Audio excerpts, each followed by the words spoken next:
Listo por un lado, iniciando la grabación del otro. Así que nuevamente bienvenidos a Legislación Mercantil. El tema de hoy es referido a los actos de comercio. Vamos a ver cómo ha evolucionado un poco ese planteamiento en nuestro país. Aunque creo que ya tienen algunas breves menciones con respecto a la parte histórica de la legislación mercantil. Vamos ahorita a profundizar cómo se va desarrollando y qué es lo que significan los actos de comercio. Actualmente, nuestro sistema de los actos de comercio, nuestra legislación mercantil, está apoyada en que es un sistema mixto, en el cual entiende que existe una división entre los actos objetivos y los actos subjetivos de comercio. Ya van a ver que eso está bastante claramente definido y que no es complicado de entender allí la postura objetiva y la postura subjetiva. Y para fortuna de nosotros, nuestra legislación abraza estas dos determinaciones. ¿Qué significa los actos subjetivos? Cuando lo importante son los intervinientes o las personas participantes en ese vínculo jurídico. Es decir, el hecho de ser comerciantes o de lo que significa ser comerciantes propiamente. Mientras que el aspecto objetivo, el aspecto de los actos objetivos de comercio, es la visión sobre la actividad, el hecho, el contrato que desprende consecuencias. Si ese contrato es mercantil, es del mundo comercial, entonces estará dentro de esos actos objetivos de comercio. Si recordamos un poco ese aspecto de la historia del derecho mercantil, les comentaba acerca de esos gremios que se formaron especializados, el gremio ballenero, el gremio minero y los orfebres. Esas actividades, los leñadores, esas profesiones u oficios que se fueron agremiando, es justamente la explicación de los actos subjetivos. Lo importante es quienes realizan esa acción. Entonces, para verlo un poco más claro con respecto a lo que hemos venido tratando anteriormente, esos actos subjetivos de comercio van a ser esos gremios, van a ser los comerciantes propiamente. Tenemos también, por ejemplo, el caso de los prestamistas, que es una actividad comercial válida y vigente, como en esa historia del mercader de Venecia. La historia o la profesión del judío era conocido como prestamista. Y allí eso lo cataloga, lo podemos ceñir como comerciante. Dentro de ese aspecto lo podemos ubicar como el importante, ese sujeto. Evidentemente, la actividad que desarrolla, existe el préstamo civil y el préstamo mercantil. Por el tipo de préstamo que él efectuaba, que era para obtener intereses y obviamente tener mayor ganancia, ese tipo de préstamo es un préstamo mercantil, ese acto objetivo de comercio. Igualmente, el hecho de talar árboles para venderlos y sacar un enriquecimiento, al mismo caso de esos gremios leñadores, tenemos que esa actividad, ese acto, es un acto objetivo de comercio. También aquí vamos a irlos relacionando porque vamos a hacer también alusión a ese código alemán que nos sirvió de inspiración y al código napoleónico. Vamos a ir evolucionando a través de esas visiones para concretar un poco en lo que tenemos. Que como bien saben, allí en la evolución del derecho mercantil desde la perspectiva de la legislación venezolana, pues hay unos puntos que son bien interesantes porque las reformas fueron específicamente sobre los actos de comercio o unas simples modificaciones para hacer unas inclusiones como por ejemplo el de la mujer comerciante. Entonces justamente allí otro sujeto, otro acto subjetivo que podamos tener allí relacionado. Pero bueno, vamos a seguir avanzando lo que tenemos ahorita en las láminas. Les recuerdo que ahorita esta presentación está disponible para ser descargada, así que pueden irme acompañando. Igualmente, bienvenidos para todos, y les recomiendo tener a la mano el código de comercio, que vamos a hacer algunas lecturas y algunas menciones como las que tenemos acá a continuación. El código alemán es uno que nos sirve de inspiración específicamente para los actos objetivos de comercio. Esta es una visión que ya está superada. Sin embargo, todavía arrastramos algunos elementos que nos permiten determinar si esto que ellos dijeron, los alemanes dijeron hace 50 años, todavía podemos verlo referenciado de esta manera. En ese código alemán y en nuestros actos de comercio anteriores a los actuales, estas premisas, estos tipos de comerciantes eran los que nos guiaban. Existían esos actos subjetivos netamente, y después, bueno, fueron agregando esos actos objetivos y después se volvieron a modificar hasta los que tenemos en la actualidad. Ojo con ese detalle. Entonces, este código alemán habla de el comerciante forzoso, aquella persona que ineludiblemente, por quien es, tiene que ser considerado un comerciante. El ejemplo que lo tenemos por acá destacado es los bancos, esos actores financieros, y vamos a hacer mención a ese artículo 6. Igualmente ya vamos a ver aquí, estamos leyendo el Código de Comercio, el artículo 6 del Código de Comercio venezolano vigente. Los seguros de cosas que no son objeto o establecimientos de comercio y los seguros de vida son actos mercantiles, escuchen esto, del asegurador solamente. La cuenta corriente y el cheque no son actos de comercio por parte de las personas no comerciantes, a menos que procedan de causa mercantil. Entre líneas, fíjense cómo entre líneas, sin decir propiamente, el banco, siempre que efectúe este hecho o siempre que existe alguna relación que no va a ser un hecho comercial, para el banco sí va a ser un actor subjetivo, un acto subjetivo de comercio. Les leo nuevamente, ¿sí quedó claro? Esta es la parte inicial. Les recuerdo, este está superado, sin embargo, esto es como la base. Vamos a ir construyendo y evolucionando ese aspecto de los actos de comercio a partir de aquí. Así que es importante tenerlo claro. Ajá, vamos a ir respondiendo. Primero, Luis, ya vamos a hacer la explicación nuevamente y voy a apoyarme en Paul, que pregunta, esto sería en caso que la contraparte no sea un comerciante. Exactamente. Les leo nuevamente. La cuenta corriente y el cheque no son actos de comercio por parte de las personas no comerciantes.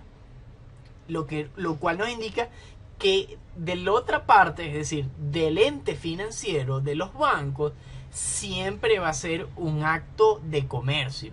Y la ley te define siempre actos de comercio, no te habla de objetivos y subjetivos, porque estas son las posturas más doctrinales, más científicas del derecho y más estudiosas. Simplemente cómo podemos entender lo que son los actos de comercio desde esa perspectiva subjetiva y objetiva. En este artículo 6 tenemos la mención subjetiva de los actos de comercio y tenemos esa definición que hacía anteriormente el código alemán sobre lo que es un comerciante forzoso.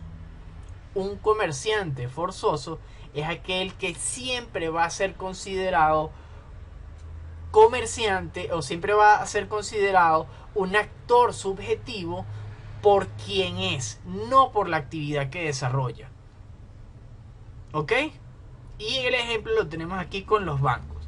Fíjense que en esto mismo que le acabo de leer, dice, por parte de las personas que no son comerciantes, para ellos van a ser civiles, a menos que procedan por causa mercantil. Entonces, bajo esa circunstancia, fíjense que es allí cuando se computa el hecho de que ese dinero, esas ganancias que están por medio de cuenta corriente o de cheque, allí hablamos de un acto objetivo de comercio. Porque de lo contrario, a esa persona que es dueño de esa cuenta corriente o que ella la utiliza o que es su titular, a él no le aplican por el hecho de ser quien es eso como un acto de comercio, sino cuando proviene de una actividad comercial. ¿Se entendió? Sé que es un poco enredado, pero mejor. Ok. Vamos a seguir avanzando a ver si con los otros ejemplos de actos subjetivos podemos esclarecer más el asunto. La siguiente visión es el comerciante por matrícula o inscripción. Ojo con el artículo 7.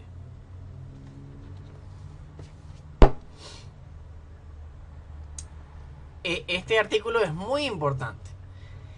Dice, la nación, los estados, el Distrito Federal, los distritos y los municipios no pueden asumir la cualidad de comerciantes, pero pueden ejecutar actos de comercio y en cuanto a estos quedan sujetos a las leyes mercantiles.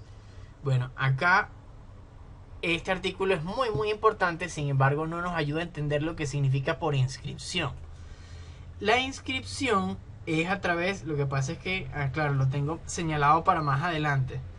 El artículo 17 que nos dice, en la Secretaría de los Tribunales de Comercio se llevará un registro en que los comerciantes harán asentar todos los documentos según este código y deben anotarse en el registro de comercio. Realmente es el artículo 17. ¿Vale? Ya decía yo. Sin embargo, este artículo 7 también es muy importante porque nos ayuda a entender esa distinción entre los sujetos y entre el objeto. Esa actividad objetiva y la actividad subjetiva. ¿Por qué? Bueno, la nación nunca va a ser un sujeto, un acto subjetivo de comercio. Lo que puede estar relacionado es con los actos objetivos de comercio. ¿Se entiende con el artículo 7 esa distinción?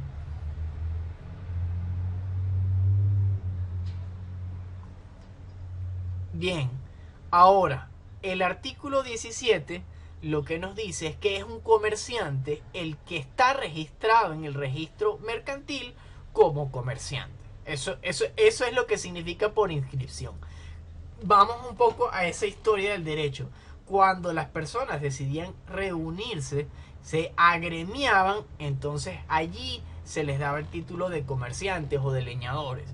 En ese punto es justamente donde significa que él es un comerciante por matrícula, por su inscripción ante un registro competente. En aquel momento los gremios, en este momento el registro mercantil. Eso por allí está bastante sencillo de entender. Ahora, aquí hay circunstancias como la del judío. Ya les voy a decir, porque el comerciante facultativo es aquel que tiene la cualidad de decidir si quiere aplicarse o quiere estar arropado bajo el derecho mercantil o bajo el derecho civil, porque son actividades que naturalmente son civiles, pero dado algunas circunstancias pueden llevarse al ámbito mercantil. Ya hemos visto en la clase pasada algunos tipos de ventajas en tiempos, en eficiencia, de cómo funcionan los procesos y cuáles son los intereses que también devengan. Hay circunstancias allí bien distintas entre la materia civil y la mercantil. Voy a leer por acá Paul, que nos dice: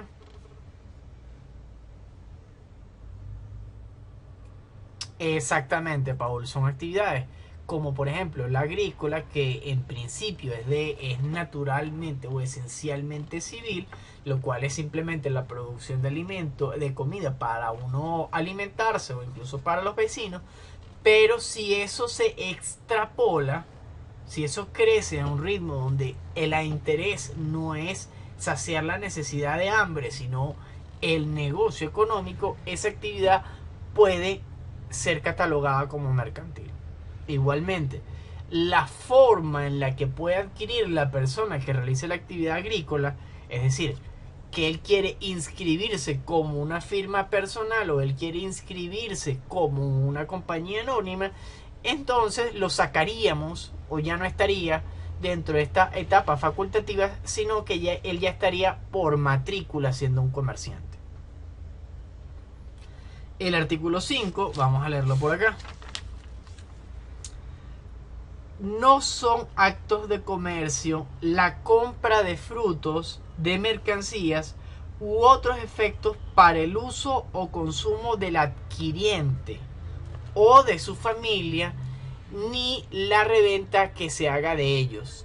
Tampoco es acto de comercio la venta que el propietario, el labrador o el criador hagan de los productos del fruto que explotan.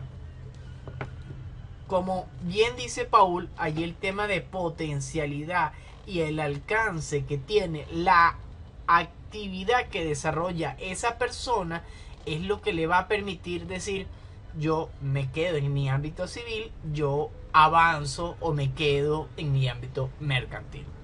¿Eso está claro hasta el momento? Y vamos posteriormente con el artículo 201, que nos hace menciones de la forma en la que adquieren o la que se manifiestan los comerciantes.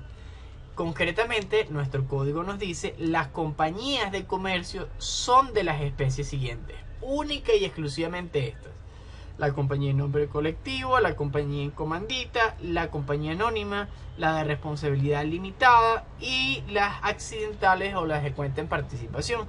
Eso lo vamos a ir viendo para el siguiente parcial, así que no me voy a enfocar. Pero es básicamente si las personas realizan esa actividad de forma individual, de forma grupal y dentro de la clasificación que hace la ley, cómo van a estar representadas y cómo van a ejercer la actividad comercial. Esta pregunta que tengo por acá vamos a hacerla para participación. Igual que en las veces pasadas, los primeros 10 comentarios los voy a utilizar para participaciones en el caso que estén buenos. Así que mi pregunta va: ¿qué pasa si hay un solo comerciante en el negocio jurídico? Tenemos ese ejemplo del artículo 6, por ejemplo. ¿Qué ocurre allí jurídicamente hablando? ¿Hay actos subjetivos? ¿Hay actos objetivos de comercio? Bueno, netamente subjetivos, que estamos en ese punto. Y si evidentemente la respuesta es no, o si evidentemente la respuesta es sí, me explican. A ver qué pueden decirme por allá. Una respuesta un poco profesional, un poco seria. Recuerden que, bueno, y va para las acumulaciones de participación.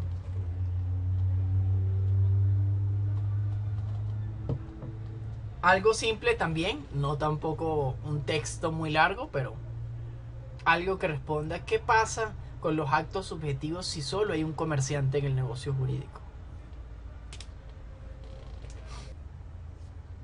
Vamos a ir viendo por acá antes de continuar.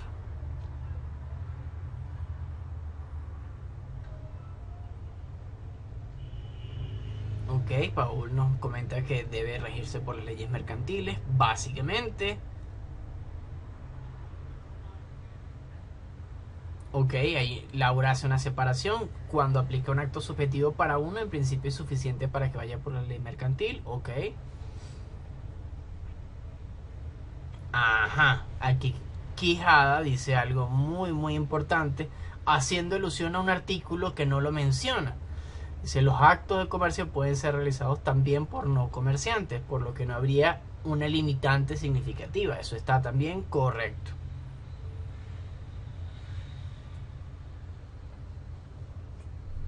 Hay actos de comercio que pueden afectar a solo una de las partes. También un poco lo que hablaba Carla, estamos correctos.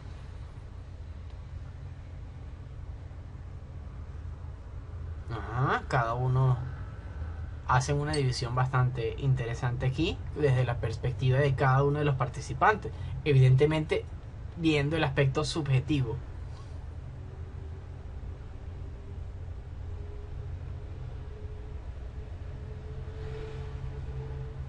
Ajá. Si hay un negocio jurídico, si hay un acto jurídico, todo bastante bien. Ok, vamos a seguir avanzando mientras termino de leer acá.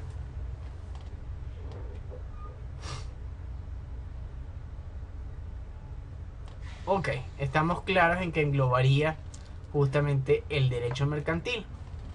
Y por eso traigo nuevamente el artículo 1 de nuestro Código de Comercio. Es el artículo al que hacía mención por allá, pero no lo comentaste. Este artículo 1 nos sirve para entender los actos objetivos y los actos subjetivos de comercio. Y les da la importancia a lo que es el fuero atrayente de la legislación mercantil, también de vital importancia para la cátedra. Fíjense cómo hay la división entre los actos subjetivos y los objetivos, y la importancia que permite que una actividad concreta aplique ya en materia mercantil independientemente de los participantes. El artículo 1 nos dice: el Código de Comercio rige las obligaciones de los comerciantes. Aquí tenemos el énfasis en comerciantes y tenemos a esos sujetos, esos actos subjetivos de comercio, en sus operaciones mercantiles. Aquí las operaciones mercantiles, allí ya eso lo estudiamos con respecto a la empresa, al empresario, y a esa diferencia entre el comerciante ordinario y ese empresario. Como hay una distinción entre un conjunto de negocios jurídicos que tiene un conjunto de actividades por medio, mientras que el otro aspecto o el otro ámbito es simplemente realizar actividades de venta individualizadas, que cada una de ellas representa un acto objetivo de comercio, que es lo que tenemos por acá referenciado. Y aquí el vínculo, el enganche, el anzuelo para los demás participantes, aunque estos actos de comercio sean ejecutados por no comerciantes. Un artículo que, bueno, ya hemos leído otras veces y que ahora adquiere mayor importancia por cómo puede ser relacionado con todos los aspectos de la cátedra hasta los temas de hoy. Pero bueno, hablando de esos aspectos subjetivos, hablamos de ese código alemán, ahora vamos a hacer memoria de ese código napoleónico.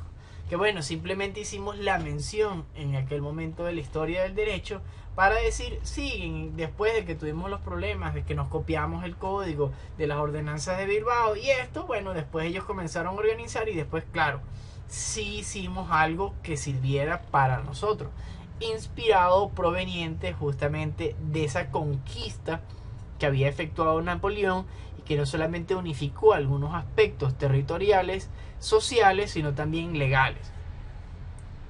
Y lo determinante aquí, y que vamos a ver ligado también con esos actos subjetivos que acabamos de leer del código alemán, es que siempre se persigue la intención de obtener una ganancia. Ese es el punto del comercio muy importante, el hecho de ir generando a más. Ese animus lucrandi, la intención de enriquecerse. La visión de los actos objetivos del Código Napoleónico, que nos sirvió de base para desarrollar lo que tenemos en la actualidad, consistía en estas 4 premisas. Ya vamos a ver que en todas ellas está presente ese animus lucrandi. El primero, el que compra para vender está realizando un acto objetivo de comercio. Quien vende para comprar está realizando un acto objetivo de comercio. Quien compra para arrendar está efectuando un acto objetivo de comercio. Y quien arrienda para subarrendar está ejerciendo un acto objetivo de comercio. Como ven, esto está bastante sencillo de comprender. ¿O hay alguien que le esté costando este aspecto y esta distinción entre lo subjetivo y lo objetivo? Evidentemente aquí se hace una alusión a la persona, pero lo importante es la actividad que realiza con qué finalidad. Profe, yo tengo una pregunta con el cuarto punto. ¿Se escucha bien? Sí, adelante, Paul. Bueno, mi pregunta es con el tema de quién arrienda para subarrendar. Y Ajá. bueno, sé que todo está, digamos, encapsulado en lo que es la legislación mercantil, o sea, en lo que es el ámbito comercial. Entonces, esto de quien arrienda para subarrendar solo aplicaría en lo que respecta, por ejemplo, a oficinas o a centros de trabajo y no aplica a lo que es vivienda. Porque es que tengo la percepción o he escuchado que arrendar para subarrendar, por ejemplo, una casa, un apartamento, un anexo, no es del todo legal, sino que necesitas como un permiso del propietario y bueno, tengo esa confusión. Ya te voy a aclarar allí y vamos a aprovechar a hacer un paréntesis porque eso realmente está un poquito fuera de la materia. Pero les cuento que Ok. en tema de arrendamiento tenemos tres leyes que aplican. El Código Civil para los temas de vivienda, tenemos el Código de Comercio y una ley especial para arrendamiento comercial, y tenemos también el arrendamiento de oficinas. Básicamente son esos tres tipos de arrendamientos que existen ahorita en nuestro país que tienen sus propios apoyos o legislación. ¿Qué ocurre? Generalmente la persona que arrienda no, no quiere que tú subarriendes, y existe ese contrato de forma personal e ineludible o intransferible. Entonces generalmente hay una prohibición de subarrendar. Realmente, si no existe la prohibición expresa en el contrato de arrendamiento, tienes el derecho y la libertad para subarrendarlo. Eso por allí. Ahora, ocurre algo muy interesante en este aspecto civil y mercantil con respecto a los arrendamientos de vivienda, porque podemos hablar allí de un tema bien interesante, o hay algo de discusión que ahorita vamos a revisar con el artículo 2 del Código de Comercio. Pero no cabe duda de que el arrendamiento comercial y el arrendamiento de oficinas para uso administrativo son válidamente arropadas por la legislación mercantil. Allí casi que no hay duda al respecto. La duda, o justamente el problema, recae en el tema civil, porque no hay una finalidad no hay ese ánimo lucrante, no se manifiesta. Es para existir, para vivir, no para generar una ganancia. Exactamente, es Valerie, es ánimos de lucro, interés o intención de generar ganancia. Vamos a ver por acá. No, ya eso es del tema pasado. Ok, de la lámina pasada. Ok, y ahorita vamos a ver lo de subarrendar. Les va a quedar allí una duda que es normal, es razonable y es uno de los problemas que está más o menos resuelto. Igualmente me gustaría que sacaran sus propias conclusiones y bueno, conversaremos de eso al final de entender un poco más qué son los actos objetivos de comercio. Anteriormente, o ese código napoleónico que nos sirvió de inspiración, colocaba estas cuatro premisas y en base de ellas, de acuerdo a la actividad que se desarrollara, si encalzaba en alguna de ellas ya era un acto objetivo de comercio. Y como se trataba de más bien encalzar actividades en lo que estaba en la ley, en justamente una de esas reformas que les comenté en la historia del derecho, determinó directamente, mira, en vez de encalzar en cuál vamos a de estas cuatro, vamos a engancharnos, vamos a hacer toda una descripción, todo un listado de actividades que ya nosotros sabemos que son actos objetivos de comercio. El artículo 2 dice: son actos de comercio, ya de parte de todos los contratantes, ya de parte de alguno de ellos, y aquí comienza el listado.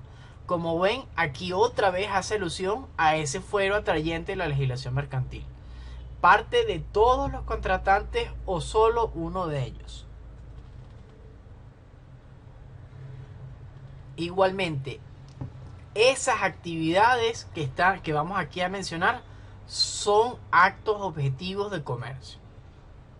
Primero, la compra, permuta, Arrendamiento de cosas muebles, hecha con ánimo de revenderlas, de permutarlas, de arrendarlas o subarrendarlas en la misma forma o en otra distinta, y la reventa, permuta o arrendamiento de estas mismas cosas.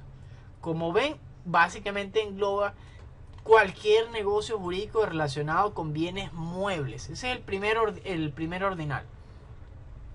Seguimos avanzando. La compra o permuta de deuda pública u otros títulos de crédito que circulen en el comercio, hecha con el ánimo de revenderlos o permutarlos, y de la reventa o permuta de los mismos títulos. Ya aquí, si han visto algunas de las exposiciones, aquí podemos engancharlo porque no son solamente bienes muebles, son títulos de crédito, son letras de cambio, son títulos negociables. Entonces aquí son documentos que tienen un valor patrimonial en sí mismos. Vamos a seguir avanzando. Fíjense allí que hay unos temas que están resaltados, añadidos evidentemente por mí, porque son los puntos a tener énfasis de lo que trata y de cuál es la finalidad.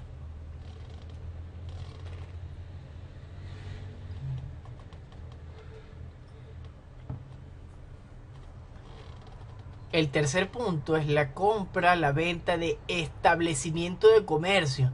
Recuerden también cuando hablamos del fondo de comercio y les dije que era sinónimo de ese establecimiento de comercio que hacía mención en el código. Las acciones de las cuotas de una sociedad mercantil. Allí hablamos de acciones para algunas sociedades y de cuotas de participación para otras sociedades mercantiles. Allí también estudiaremos esa diferencia para el próximo parcial. El cuarto punto, que habla de la comisión y el mandato comercial, que está centrado en justamente esa representación y el ejercicio de esa capacidad que tenemos en función de otra persona que nos la cede, y está relacionado directamente para una representación de unos actos objetivos de comercio.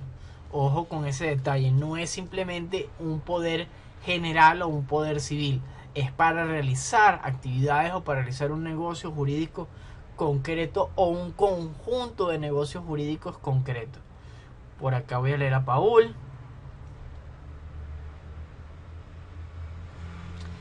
Paul, no, también cualquier otro título de institución financiera o incluso privado también puede ser contenido por allí.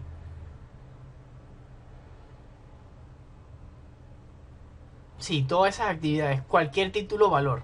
Esa es la palabra, ese es el género de ese conjunto de documentos o ese conjunto de figuras jurídicas. Son títulos valores, y dentro de títulos valores están un montón. Entre ellos, o el mejor de ellos, la letra de cambio, y el más conocido, el cheque. Igualmente hay otras cartas de crédito y una circunstancia allí que, bueno, eso también lo vamos a ver ya para el tercer parcial. El quinto punto, las empresas de fábricas o de construcciones, esas actividades también están señaladas como actos objetivos de comercio. Sexto, las empresas de manufacturas, de almacenes, las de bazares, ojo allí con las ferias y mercados que están en las exposiciones, las tiendas, los fondos, los cafés y establecimientos semejantes a los anteriores también constituyen actos objetivos de comercio. El séptimo punto, las empresas de aprovechamiento industrial de las fuerzas de la naturaleza. Ojo en este punto, tales como las de producción y utilización de fuerza eléctrica. Ojo por allí, ya vamos igualmente a ver, porque después de que pasemos todos estos vamos a regresarnos y hacer un par de preguntas adicionales. Seguimos con ese artículo 2 del Código de Comercio. En el punto octavo, las empresas editoras, tipográficas, de librerías también están considerados actos objetivos de comercio. El punto noveno, el transporte de personas o de cosas, ya sea por ríos, por tierra y canales navegables. Ojo que tenemos allí también un resaltado para una distinción que más adelante hablaremos. El punto 10, el depósito por causa de comercio, las empresas de provisiones, de suministro, las agencias de negocios y las empresas de almonedas, que son de subastas. También tenemos por allí esos corredores que nos mencionan de esas casas de subasta. Allí también en esas exposiciones tenemos alguna referencia a este punto. Y bueno, ya vamos a ir desglosando porque tenemos un listado un poquito extenso. Las empresas de espectáculos públicos también efectúan actos objetivos de comercio. Los de seguros, igualmente de bancos, tenemos allí seguros terrestres, mutuos o a la prima contra las pérdidas y sobre las vidas, son actos objetivos de comercio.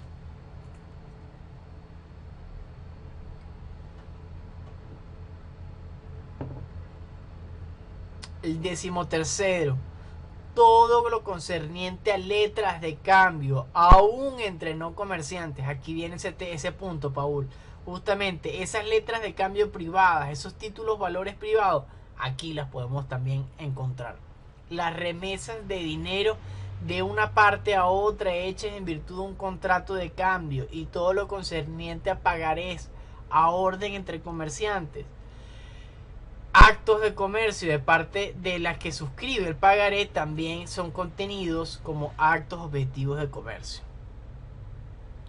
14, las operaciones de banco y las de cambio relacionados directamente allí con el cambio de moneda. Es decir, que nosotros en algún momento efectuamos acto objetivo de comercio al cambiar X moneda por bolívares o Y moneda por bolívares. Sí, efectuamos actos objetivos de comercio. El punto 15, las operaciones de corretaje en materia mercantil, allí netamente como esos corredores que no necesariamente son de bolsa. Y aquellos en los que son de bolsa, hablamos desde la perspectiva de ese poder, de esa capacidad que tienen ellos de representación, ¿no?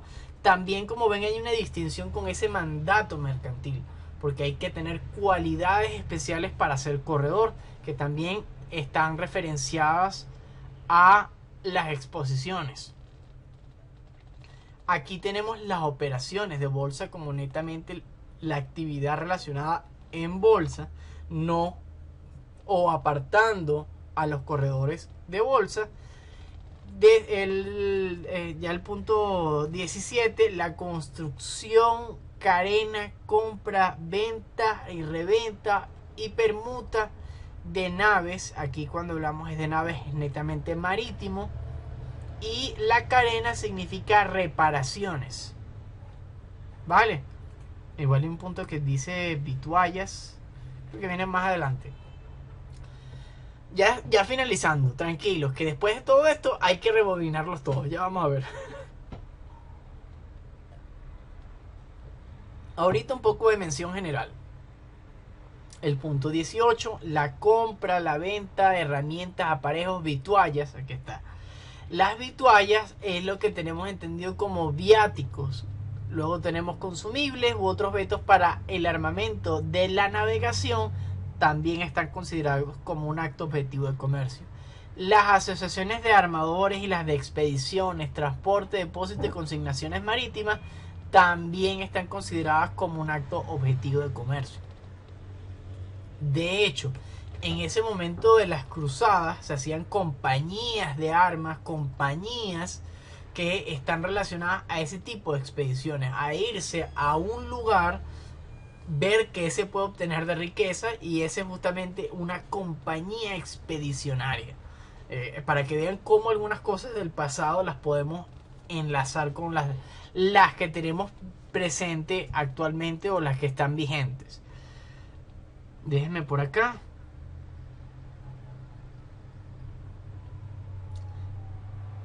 Exactamente, Paul. Esta es una de las formas en las cuales uno dice, sí, esto tiene muchos años hecho aquí. Ahorita, ¿cuántas especificaciones marítimas y terrestres hay y aéreas? ese es un punto que ya vamos a conversar porque es parte del conflicto que se produce. El 20, los fletamentos, préstamos a la gruesa, que de eso hablamos también en algún momento, seguros y demás contratos concernientes al comercio marítimo y a la navegación. Fíjense que tenemos en un ordinal, en una numeración, en un listado, a los seguros terrestres, y aquí ahora tenemos a los seguros marítimos. Fíjense que hasta los ubican en puntos distintos. El 21, los hechos que producen obligaciones en los casos de averías, naufragios y salvamentos. Aquí ya pueden recordar ese tema del hechazón, que todavía está ahí vigente desde aquellos tiempos que fue consagrada esa figura jurídica hasta ahorita. Entonces eso también representa un hecho que produce obligaciones y está dentro de los actos objetivos de comercio. El 22, los contratos de personas para el servicio de las naves. Hablamos de ese capitán, de esas acciones, esa actio institutoria e insercitoria. Están allí también relacionadas con los capitanes. Igualmente el tema que hablamos allí, institutoria y exercitoria, esas dos acciones referidas a ese pago, a esas obligaciones y evidentemente a los expendios de la tripulación. Hablábamos del origen, incluso de la administración allí, de cómo ese dueño del barco, como ese capitán y como esa tripulación hacían una relación allí de obligación y comercial. Voy a leer un poquito el chat. Por acá Gerardo. El 21. A ver, el ejemplo que tenemos concretamente de lo que hemos estudiado y lo que se ha manejado es el hechazón. Pero igualmente, en cualquier circunstancia o incluso compañías de salvamento están relacionadas con este punto. ¿Ok? De salvamento y rescate. Cuando ocurre algún imprevisto o alguna circunstancia como extravío de barcos, también ocurre, o quedan naufragando. Todos esos desprenden consecuencias jurídicas. El hecho, el Capitán Phillips, esa película, o Capitán Phillips, en el cual aparece Tom Hanks, que aparece como capitán, y hay unos piratas sudafricanos que intentan robar la carga y el barco, evidentemente. Esos temas y cómo funciona allí, eso está considerado en nuestro país como un acto objetivo de comercio. Y claro, hay una responsabilidad para el capitán, responsabilidad para la tripulación. Aunque sean hechos que sean de alguna manera ajenos, ¿no? Pero ojo que esos aspectos, esas circunstancias, también son consideradas actos objetivos de comercio. Y ustedes preguntarán, ajá, ¿y para qué me sirve entender que eso es un acto objetivo de comercio? Porque eso tiene consecuencias económicas y puede ser arropado bajo el ámbito mercantil, además del ámbito penal. Bueno, también hay una película de Tom Hanks que aparece como capitán y maneja un avión y lo estaciona en el agua, hace un amerizaje. Esa película, que sé si no recuerdo cuál es el nombre, también es muy buena, se la recomiendo, y está también allí contemplada. Incluso casi que le iban a imputar un castigo y le iban a quitar la aviación, el permiso de aviador, y entonces las demandas de los usuarios porque no llegaron, porque todas esas cosas iban a caer sobre el capitán. Y bueno, vean esa película para que vean cuál es el desenlace. En el río Hudson. Correcto, Paul. Sully. Perfecto. Bien. Entonces, esos son ejemplos de cómo caen por acá. Y eso es muy importante. Nos interesa saber si hay actos objetivos o subjetivos para decir, sí, esto es materia mercantil, esto nos interesa llevarlos para acá porque sé que si lo llevo en materia civil no tengo ningún interés, o se me quedan congelados en bolívares y no puedo cobrarlos en dólares, o X o Y circunstancias que no son tan efectivas. Igualmente, hay circunstancias, hay casos que son mejores dejarlos en el caso civil o en la materia civil. Eso, bueno, dependerá de cada caso en concreto. Último punto, los contratos entre comerciantes y sus factores o sus dependientes. Acá, bueno, evidentemente esto, actos objetivos de comercio. ¿Qué ocurre?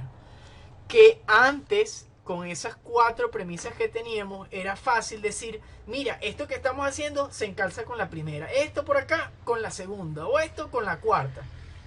Ahorita la pregunta es, ¿qué ocurre con todas esas actividades que generan una ganancia y no están contemplados en ninguno de estos ordinales? ¿Cómo hacemos allí? Y eso fue algo que la doctrina, incluso hay el libro del profesor Hugo Mármol, que escribe casi textualmente, y es un tema en que la doctrina se ha devanado los sesos en este último siglo, y que, bueno, con el avance de las tecnologías, del transporte y del aprovechamiento de algunas circunstancias, quedan así un poco escuetas, porque ¿cuál es la pregunta de la doctrina?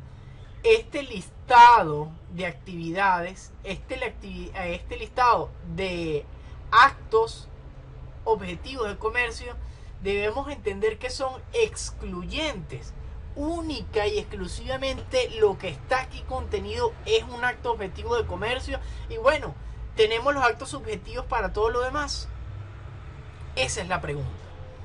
Y tenemos casos, por ejemplo, ahorita el tema de transporte de personas por vía aérea, el transporte de personas por vía aérea, los seguros de vida aéreos, ¿qué ocurren con ellos? ¿Se dan cuenta qué pasa? Entonces vamos a ir borrando esto que tenemos y fíjense cómo la ley hace la distinción.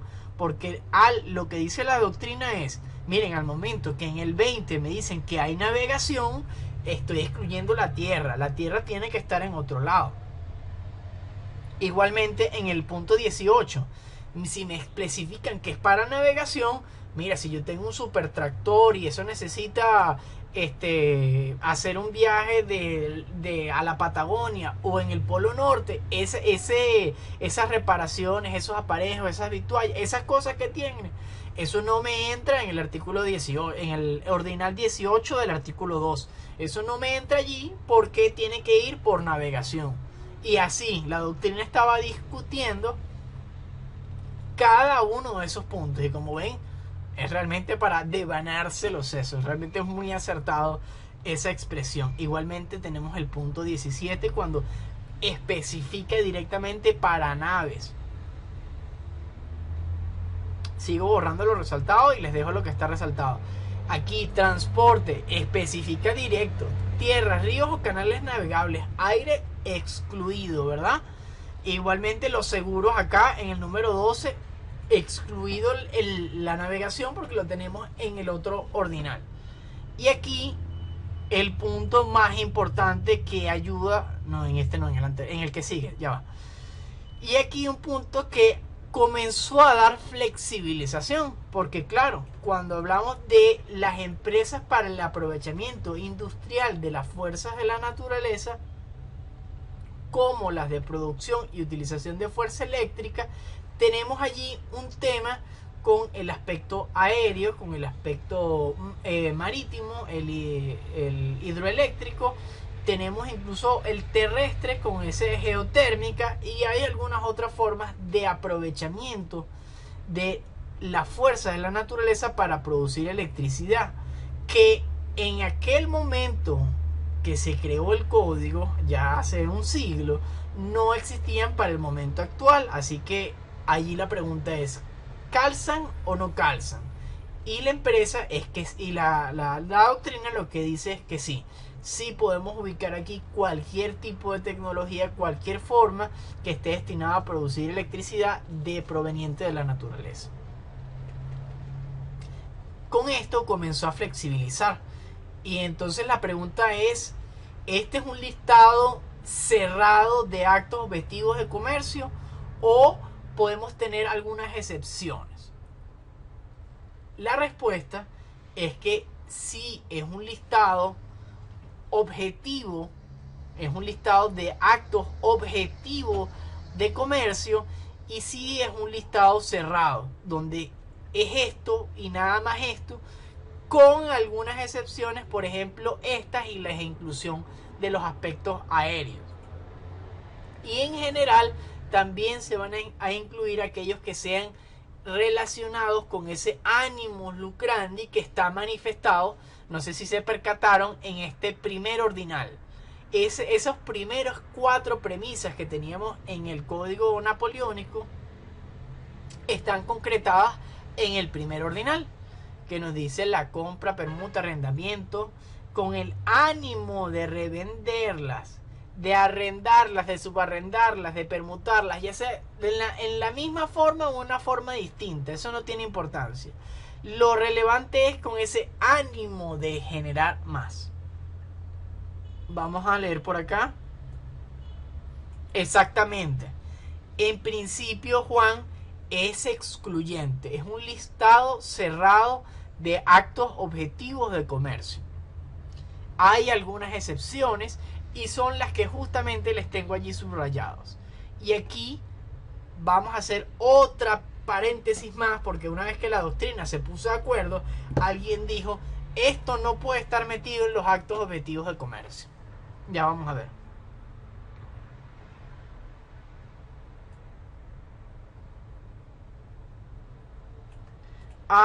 Edgar, sí, podemos conversar del tema de las exposiciones finalizado el contenido teórico de la clase. No te preocupes. Ok, ¿qué ocurre?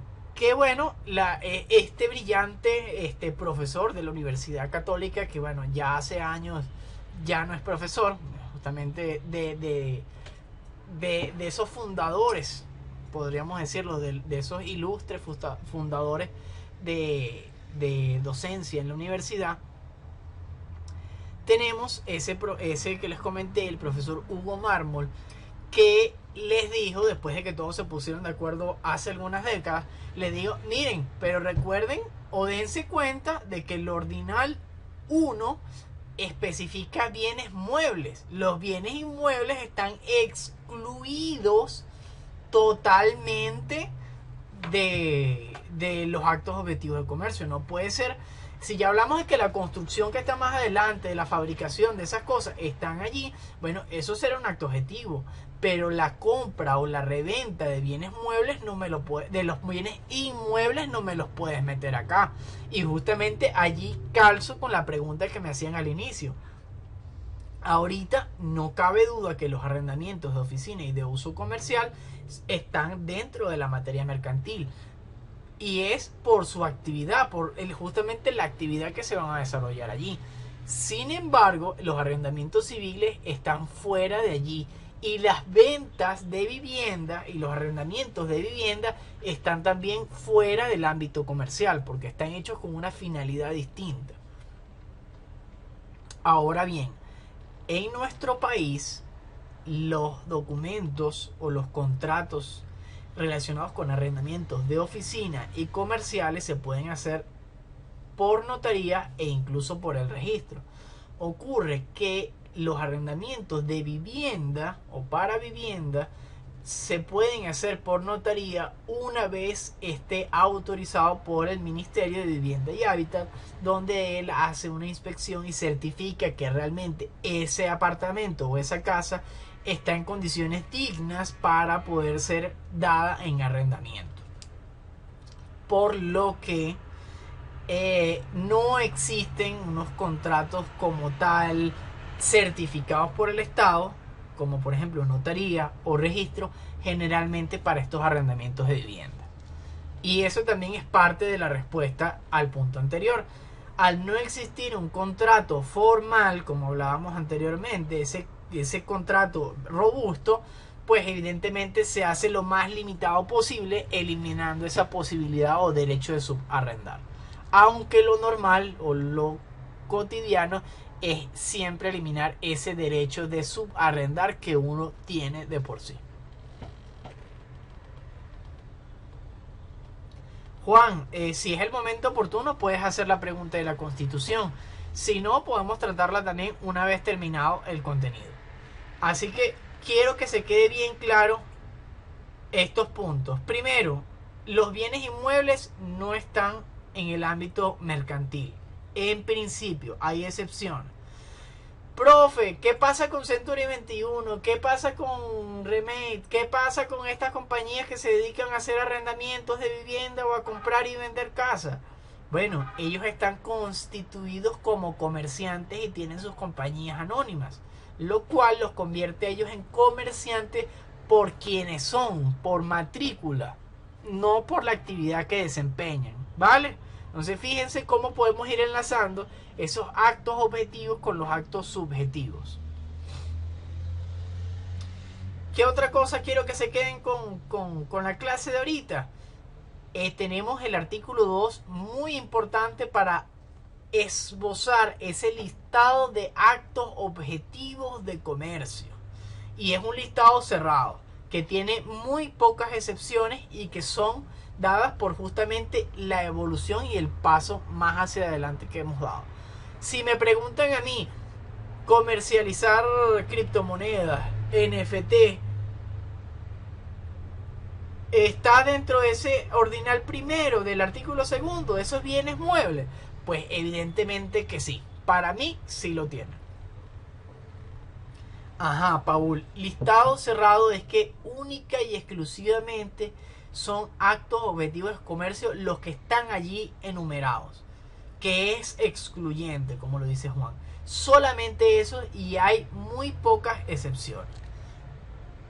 Ahorita me preguntan a mí sobre las criptomonedas, yo digo que sí, allí encalza clarito, pero hasta que la doctrina no se ponga de acuerdo, hasta que no salga ese librito que diga sí, por este, en base a este, con el contenido histórico de fulanito, con la sentencia de Perencejo, no tenemos una respuesta realmente oficial o pedagógica integral. ¿Vale? Lo que les digo son justamente las conclusiones de cómo funciona la lógica mercantil en el derecho, y que ese caso en concreto yo puedo encalzarlo en ese primer ordinal. Pero no nos quedamos allí, porque bueno, la ley tiene muchos artículos y seguimos avanzando. En el artículo tercero,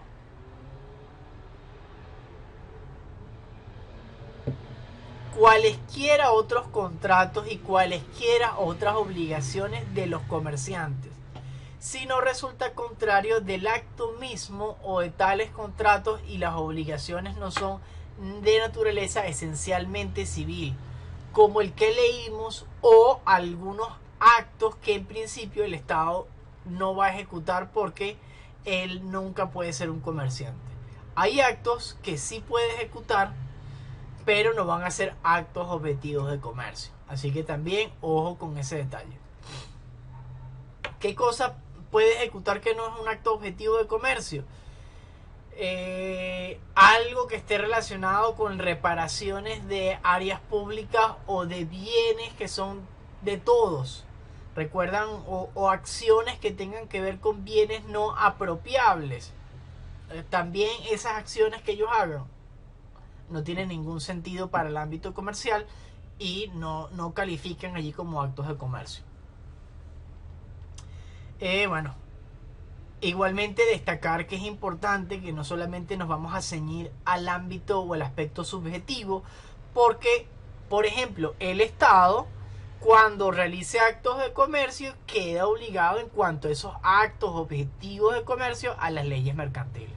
Así que es cuestión de ver el caso en concreto y ver, mira, podemos enlazarlo con el ámbito subjetivo de comercio o con el acto objetivo de comercio. ¿Vale?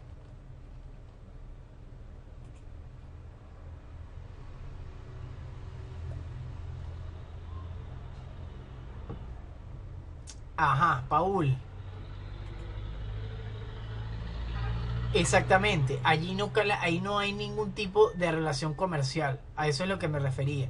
Entonces, ojo que hay momentos en los que son actos que no son de libre desenvolvimiento de la persona, o actos que tienen que ver con el disfrute de un área, o actos a los cuales tenemos derechos civiles como la identidad. y que no tienen una relación económica de ningún tipo. Entonces, esos actos o contratos que tú efectúes con otra persona, así sea un comerciante, no van a ser actos de comercio ni van a estar dentro de la materia mercantil, porque son esencialmente civiles. Igualmente que regales comida a alguien, eso no tiene una incidencia mercantil, aunque bueno, si vamos a pensar un poco dándole así, calzando a la fuerza un caso en concreto, cuando tú realizas una donación a tu sociedad para disminuir carga impositivo, pues allí tenemos un ejemplo de cómo algo esencialmente civil influye en materia tributaria y por ende en materia comercial, ¿no? Pero bueno, eso es calzándolo mucho a la fuerza. Por eso les digo que depende de cada caso. Artículo cuarto de nuestro Código de Comercio. Los simples trabajos manuales de los artesanos y obreros ejecutados individualmente, ya sea por cuenta propia o en servicio a alguna empresa o establecimientos enumerados en el artículo 2 de cafés, de fotografía, cosas de ese estilo, no constituyen actos de comercio. ¿Cómo les queda el ojo en este artículo? Fíjense, los simples trabajos manuales o de los artesanos. Hay actividades que son específicas.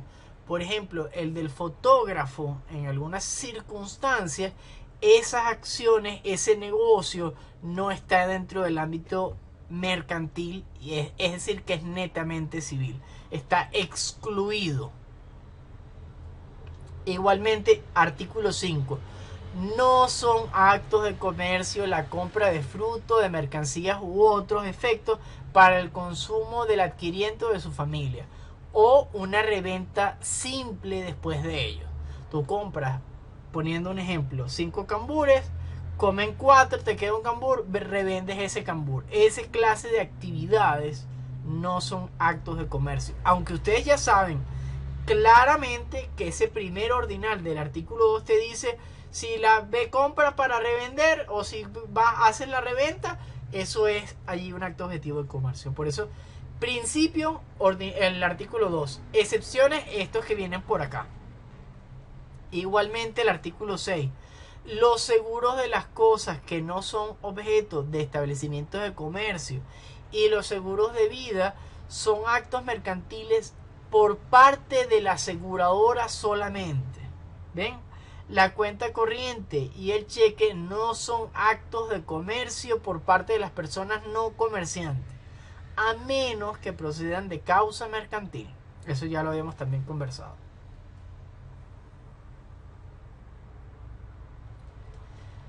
Con esto cerramos esos actos de comercio y esa división de los actos objetivos y subjetivos. Ahora vamos a entrar con las obligaciones de los comerciantes y aquí vamos a cerrar.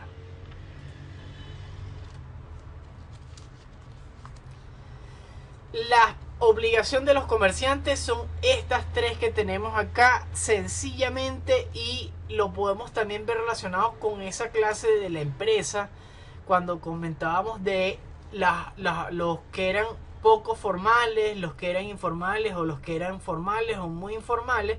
Es justamente a estas obligaciones a las que me refería en aquella clase. Primero, el registro, que el comerciante esté inscrito en el registro mercantil correspondiente. Ya leímos el artículo 17, el 18 habla de el registro será en un libro de papel de hilo empastado y foliado, que no podrá ponerse en uso sin una nota de fecha y la firma del primer folio suscrita por el juez o el registrador. O sea, justamente allí que no es solamente que esté registrado, sino que tienes que tener el número de inscripción donde te dicen cuál es la fecha, el tomo y el folio que está registrado tu documento constitutivo de comerciante, ya sea unipersonal o sea alguno de las sociedades mercantiles que existen en nuestro país. El artículo 19 nos establece un listado que voy a mencionarles rápidamente sobre los documentos que deberían estar registrados en ese registro mercantil correspondiente para los comerciantes. Primero, la autorización de algún curador o autorización del juez. Recuerden allí la emancipación, esa autorización del juez también para contratar, para convertirse en comerciante, está allí. El acuerdo de consentimiento de marido para responsabilidades conyugales, la revocación de la autorización del juez para con el menor, las capitulaciones matrimoniales, recuerden que se los comenté también, allí están todas esas enumeradas. El quinto, la demanda de separación de bienes por sentencia que se declaren de los maridos con los esposas. Tenemos el punto sexto de los documentos justificativos de hijos de patria potestad con menores, también deben estar allí registrados. Séptimo, autorización dada al padre o al tutor para continuar los negocios de un establecimiento mercantil correspondiente al menor, de ese fondo de comercio. Las firmas de comercio también deben estar allí registradas. El extracto de las escrituras que actualicen o modifiquen los documentos constitutivos, igualmente los documentos constitutivos. Las ventas del fondo de comercio también deben estar inscritas.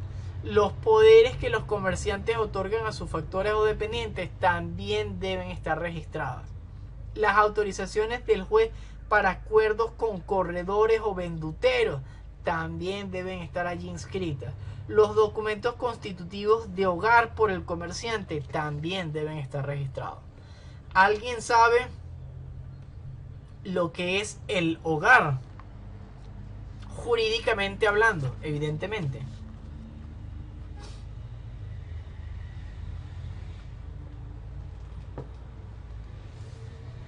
El hogar es el lugar donde vives y lo puedes constituir como un bien que es inalcanzable por tus acreedores, al casi determinarlo como tu lugar de vivienda y hábitat. Ese no va a ser tu domicilio, porque tu domicilio es donde se encuentran tus principales negocios e intereses o relaciones jurídicas, y tu hogar va a ser el lugar que tú tienes destinado para vivir. Y y no solamente para ti, sino para tu familia. Y en base a eso, al constituir, al registrar ese lugar en hogar, se hace inalcanzable para los acreedores, ya que no te pueden dejar sin techo. A distinción, si tú no lo constituyes como hogar, ese simplemente va a ser otro de tus casas, otro de tus inmuebles. Hay muchas cosas muy interesantes. Igualmente, en temas de herencia, todos los hijos van a ser herederos.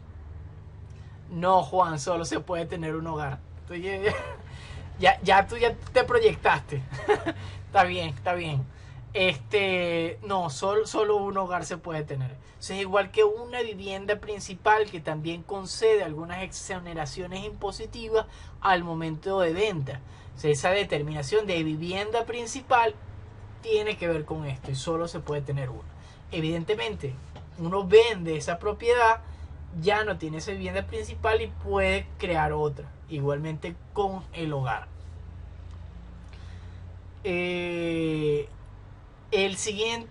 La siguiente obligación es la firma. Y ahí tenemos el artículo 26 y 28. El 26 lo hemos leído. Y la firma es un le voy a leer el 26, y allí vamos a precisar lo que es la firma como la obligación de los comerciantes. Un comerciante que no tiene asociado o que no tiene sino un participante no puede utilizar otra firma o razón de comercio que su apellido con o sin el nombre. Puede agregarle todo lo que cree útil para diferenciarlo, y continúa el artículo. Con esto, la firma es el nombre comercial que va a utilizar, ya sea una persona o esa sociedad de personas. El 28 nos establece Toda razón de comercio nueva debe distinguirse claramente de las existentes y que esté inscrita en el registro de comercio. Clarito. La otra responsabilidad, la otra obligación es la contabilidad, que también es muy interesante y muy importante para ustedes y están reseñados en todos estos artículos. En el artículo 32 nos dice cuáles son los libros que se deben llevar de forma obligatoria. Diario mayor inventario, también tenemos accionistas, el de asamblea, y en algunos casos particulares hace falta, o algunas actividades comerciales particulares, tenemos que llevar otros libros. Por ejemplo, el libro de oro, el libro de licores. No existe un libro de dólares, por si alguien se lo pregunta. Ojo, no existe ese control de cuentas, no es obligatorio y no es contable. Eso es unas cuentas particulares. Eso no cumple con ninguna obligación. Por si acaso han escuchado algo de esos libros en dólares. El 33 habla de que esos libros deben estar registrados. Evidentemente, esos primeros 5 libros, diarios, mayor inventario, asambleas y accionistas, deben estar registrados en el registro mercantil, y esos libros particulares o especiales, de acuerdo a la actividad, van registrados por el CENIAT, que es quien justamente lleva ese control y es por justamente un aspecto impositivo distinto. El artículo 34 habla sobre el libro diario y que los asientos se llevan día por día. Tenemos el inventario, que es justamente por el inventario de los bienes, y que basta con que se haga una vez al año. Y el mayor, que es el que se efectúa mensualmente, que es justamente el conjunto de resúmenes del diario. Tenemos el artículo 46, que allí es muy importante, vamos a leerlo. ¿Qué nos dice? 46. Ajá. El objeto de la Cámara de Comercio será el que habitualmente tiene tal institución en el comercio general, y el que especialmente exige las necesidades mercantiles de la localidad. Eso en tema de la Cámara de Comercio, de las operaciones de bolsa. Allí, a ver, pause y rebobinamos. Con razón el 46 no me sonaba. Es el artículo 36. ¿Ok? Ojo con los que descargaron la presentación, hagan la modificación o la anotación por allí. No me gusta nada escribir con este lápiz digital, pero bueno. El artículo 36 nos dice, sí, se prohíbe a los comerciantes alterar los asientos, el orden y la fecha de las operaciones descritas, dejar blancos en el cuerpo de los asientos o continuaciones de ellos, poner asientos al margen y hacer interlineaciones, raspaduras o enmendaduras. Cuarto, borrar los asientos o partes de ellos. Quinto, arrancar hojas alternas o alternar la encuadernación o la foliatura, o mutilar parte de los libros. Todo eso está prohibido y la obligación es de tener los libros.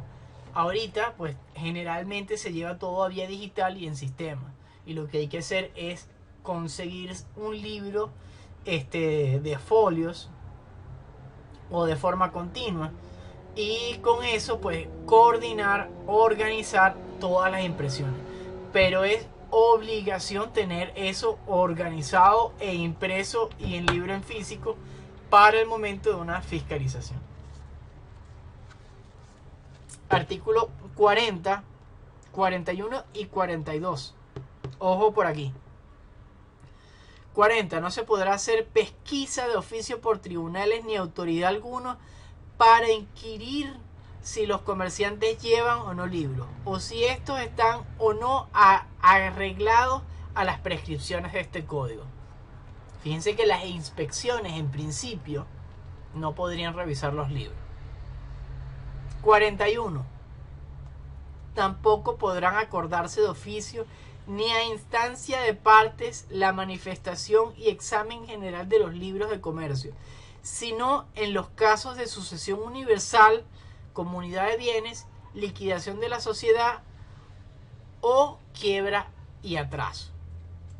Además, el 42 nos dice, en el curso de una causa podrá el juez ordenar la presentación de los libros de comercio solo para el examen y compulsa de lo que tenga relación en cuestión con lo que se ventila. Del resto, ese libro nadie debería verlo. Por eso es que hace ya una década existió gran conflicto con esto de las inspecciones y el tema de las órdenes de compra y ahí la superintendencia de precios justos, que todo el mundo quería revisar los libros de la empresa.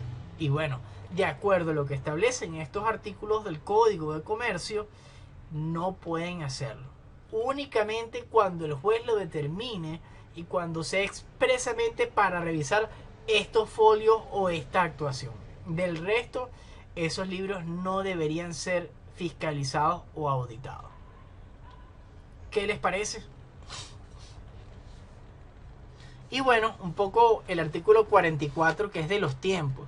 Los libros y sus comprobantes deben ser conservados durante 10 años a partir del último asiento de cada libro.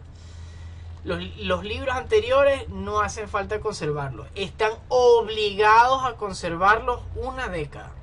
La correspondencia recibida y las copias de las cartas remitidas serán clasificadas y conservadas durante 10 años también. Mucha lectura, muchos artículos, ¿verdad?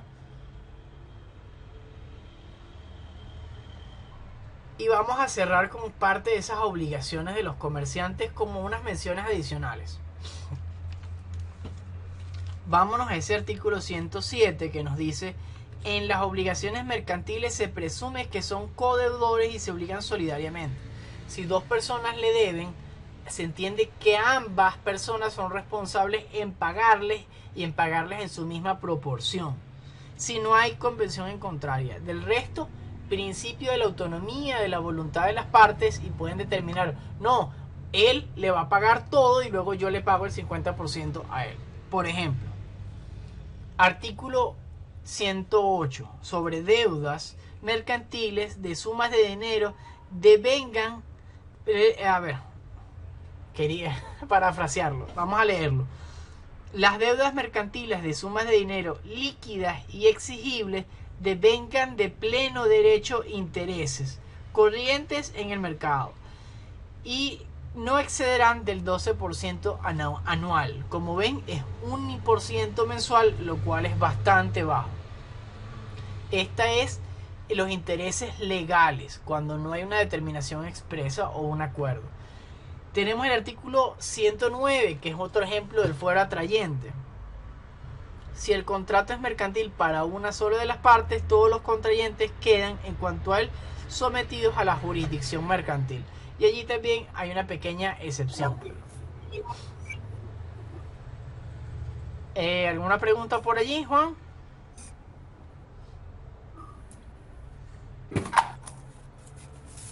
No, ok. Te acabo de mutear, tranquilo.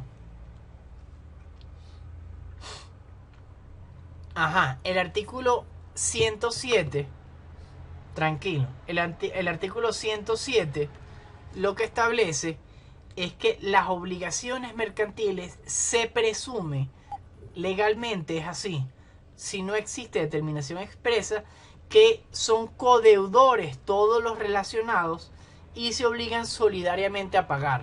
Todos deberían pagarle a esa persona que le deben en su proporción. Si hay 3 personas, pagan el 33%. Si son 4 personas, el 25% cada uno. Igualmente se puede hacer que uno solo de ellos pague el 100% y luego le cobre a los otros. Esas son formas de cómo funcionan las obligaciones mercantiles.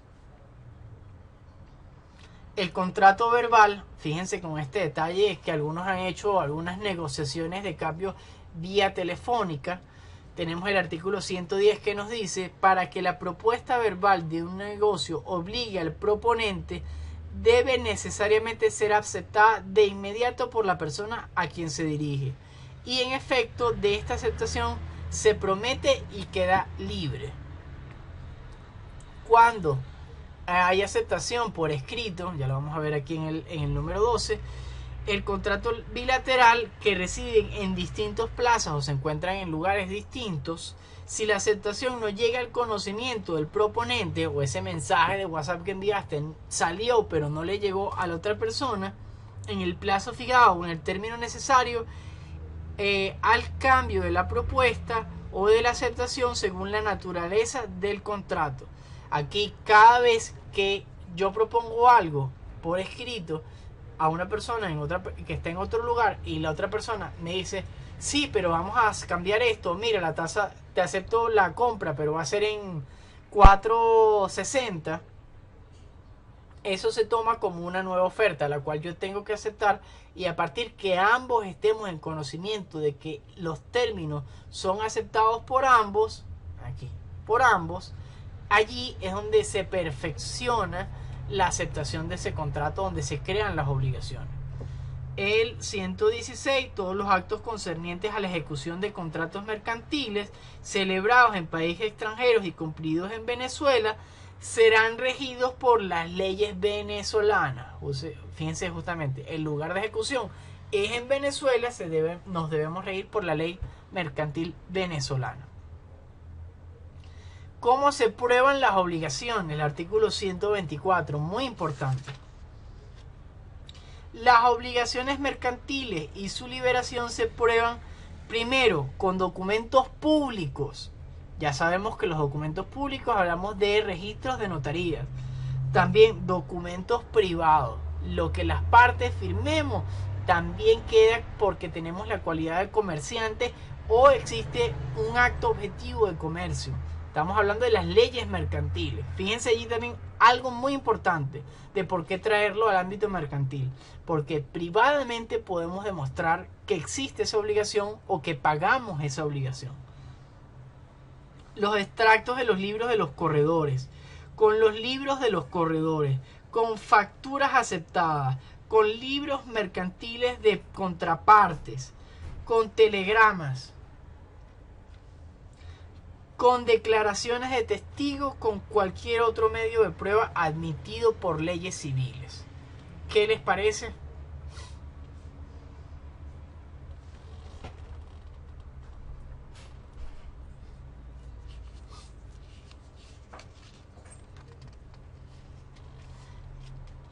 Sí, Paul, en caso de una disputa legal y sin disputa legal también, cuando solamente es privado, allí también cuenta. Y eso sirve para llevarlo justamente al ámbito jurisdiccional, que es el de tribunales, que es el que te refieres, ¿verdad? Cuando tenemos que... Sí, es mal llamado instancias legales, pero es jurisdiccional.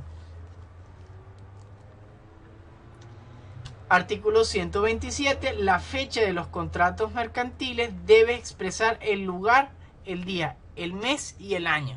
Como ven, también es muy importante el año, sobre todo ahorita en momentos que teníamos una moneda y ahora tenemos otra. Entonces es muy divertido tener en cuenta el mes y no solo el año. Y la prescripción, que es ordinaria en materia mercantil, se verifica por el transcurso de 10 años, salvo los casos en los cuales se establece una prescripción más breve, que hay unos en títulos, valores y letras de cambio. Y con esto terminaríamos el contenido de la clase de hoy. Yo cierro la grabación de Big Blue Button. Quedo para responder las preguntas que ustedes tengan al tanto. Y me gustaría aprovechar este momento para los que les había comentado. Igualmente esta lámina ya la tienen allí para descargar.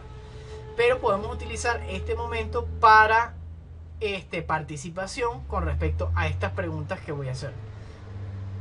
Denme un momento que regreso y piensen. Allí habían dos personas que tenían preguntas, déjenmelas por acá y comenzamos con este simulacro.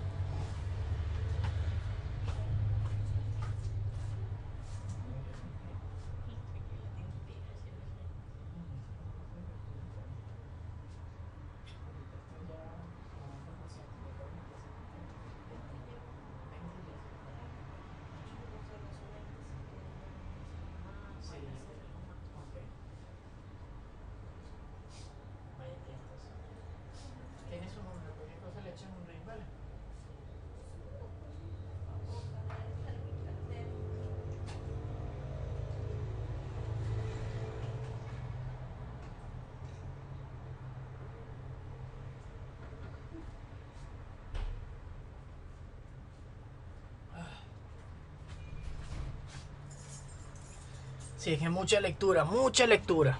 Hay veces que no es tan complicado, pero hay veces que, bueno, antes cuando eran presenciales incluso, daba participación. Miren, ¿saben quién lee? ¿Quién lee esta clase? Participación por esta clase, pero bueno. Todavía esta materia está pensada, y ya van a ver las legales siguientes, están pensadas desde el punto de vista exegético, de que entendamos la ley desde el estudio de cada uno de los puntos de la ley. Yo trato de hacerlo lo más simple posible, pero hay algunas que tienen que ser rajadas. Pues esta parte hay que verla prácticamente así, artículo por artículo. Y también ese fue otro punto de hacer las exposiciones, porque son esos actos objetivos de comercio explicados desde ustedes. Y que claro, cuando tengan las exposiciones y esta clase hagan match. No me han escrito las preguntas, así que estoy esperando. Ajá.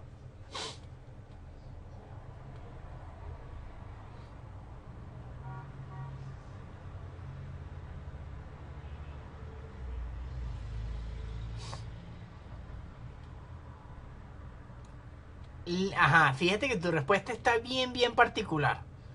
Y la pregunta, porque la pregunta es muy específica, dice, ¿usted cree que la constitución actual es válida basándonos en los mecanismos dispuestos para su modificación en la ley en la constitución del artículo de la constitución del 61? Pues la respuesta es que no, porque justamente eso es una explicación de por qué nuestra constitución proviene de ese poder originario y es una manifestación del derecho natural que reside en el pueblo, porque se pasaron la ley, se pasaron el aspecto positivo que establecía la propia constitución de, mira, si me quieren modificar hay que hacerlo de esta manera. No, borrón, nos olvidamos del aspecto positivo y hacemos trascender el aspecto natural del derecho a hacer una constitución nueva a través de ese poder originario que está expresado de primero en el preámbulo de la constitución. Esa es la respuesta en realidad. Más que es una creencia, ese es un hecho. Realmente es así.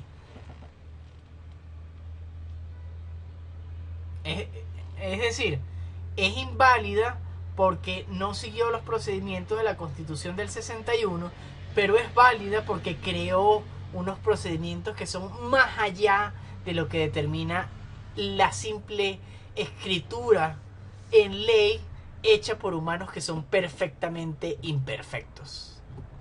Para que sea más romántico el hecho.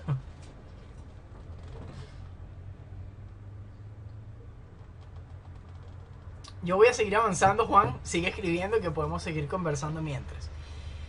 Mi idea es traerles aquí algunas preguntas que pueden o no salir en el parcial y que utilicemos este espacio que nos queda para ver cómo lo responden en este cuadrito de acá y los responden para tenerlos en cuenta en participación y para que se den cuenta qué les está faltando responder o estoy súper perdido y no entiendo ni siquiera lo que me está preguntando. ¿Vale? Es como un primer paso porque, como les comenté, este parcial es complicado.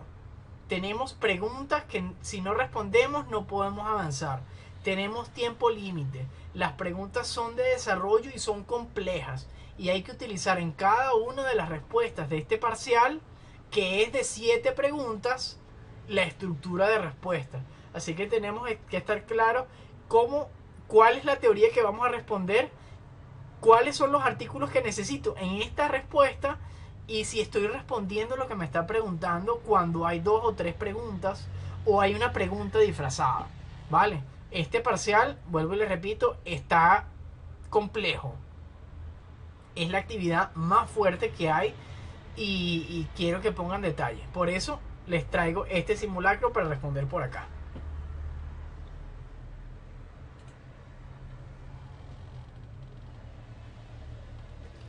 Tenemos estas 3 preguntas, me gustaría ir por orden, poco a poco, y que los que ya tienen participación por las preguntas al inicio de la clase esperen un poco más para publicar su respuesta.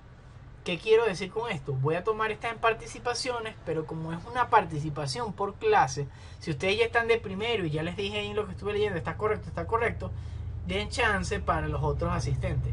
Igualmente, tenemos 57 personas en lista y hay 47. Así que ya sé que hay unas 10 que debo revisar detenidamente. Igualmente, no es que están inexistentes hasta verificar y cerrar para asistencias la clase de YouTube. Con esto vamos a pasar a la primera pregunta que me gustaría que respondieran por allí para tener en cuenta en participación y para darles una calificación rápida o una revisión rápida. La pregunta es: ¿qué es la legislación mercantil y qué formas pueden adquirir los comerciantes en Venezuela? Esto creo que está bastante claro. Es preciso de responder, pero fíjense los detalles de las preguntas.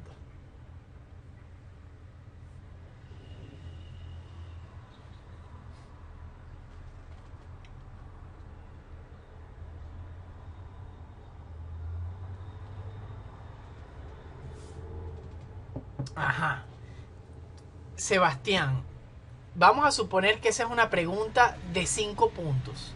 Con esa respuesta obtienes un solo punto para que veas la calidad de respuesta con respecto a lo que se está preguntando. ¿Por qué? ¿Quieres intervenir, Juan? ¿Por qué, Sebastián? Primero, date cuenta que te estoy preguntando qué es la legislación mercantil, pero también te estoy preguntando qué formas pueden adquirir los comerciantes en nuestro país. Entonces, no estás respondiendo completamente la pregunta, tampoco me estás dando los argumentos teóricos o qué puntos hay aquí que definir teóricamente hablando, ni tampoco me estás dando artículos. Así que esa respuesta es de un punto de 5.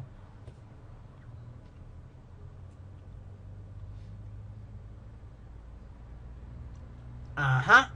Pedro, tu respuesta está un poquito más completa, sin embargo, carecen de los otros aspectos. Tu respuesta, Pedro, también es de un punto en base a 5.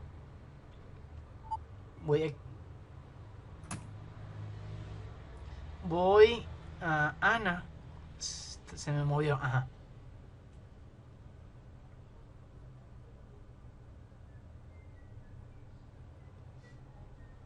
Ajá. Tu respuesta está más precisa, Ana. Sin embargo, te faltan precisar cuáles son los artículos y no estás respondiendo qué formas pueden adquirir los comerciantes. Fíjense. Y esta es una respuesta sencillita relacionando la clase 1 con la clase 4, si mal no recuerdo.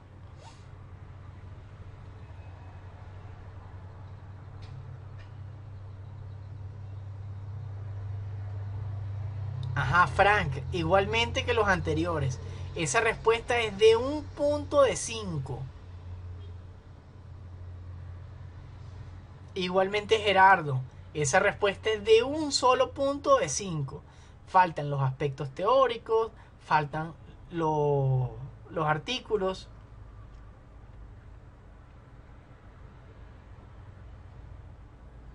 Igualmente Santiago, falta desarrollar.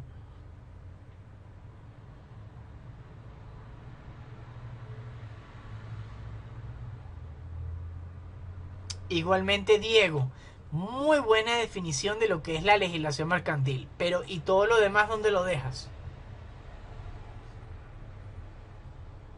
Exactamente, Pedro. Y te falta terminar de responder qué formas pueden adquirir los comerciantes. Por eso les digo, responder la pregunta es muy importante.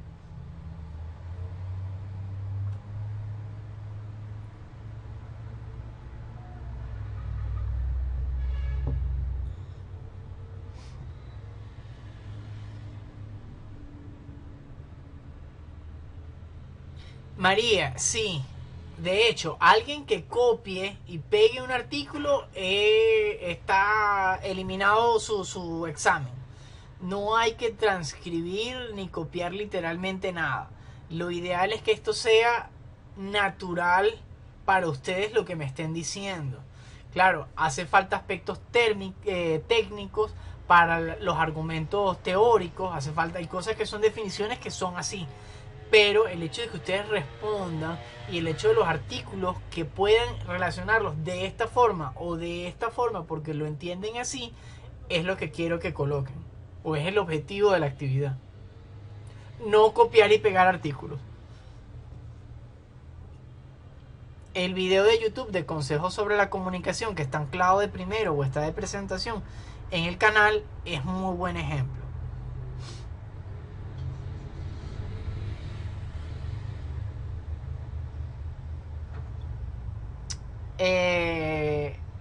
Britney, exactamente, esa es una buena respuesta.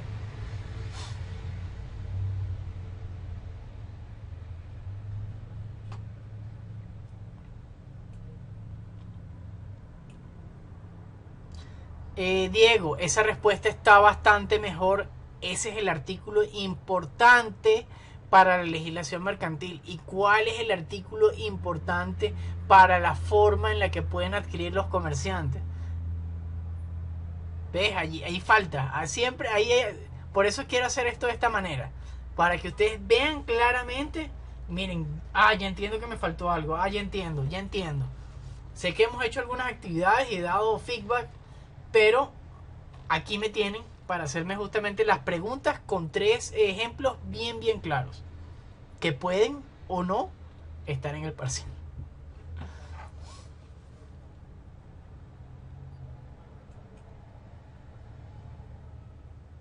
Sí, Pedro, la idea sería interpretarlo y escribirlo a su manera, teniendo en cuenta justamente la relación con los artículos y teniendo en cuenta los aspectos o los argumentos teóricos que sí tienen que ser precisos lo que son. No puedes decir una pera es de color naranja y sabe cítrico. Hay cosas que son como son.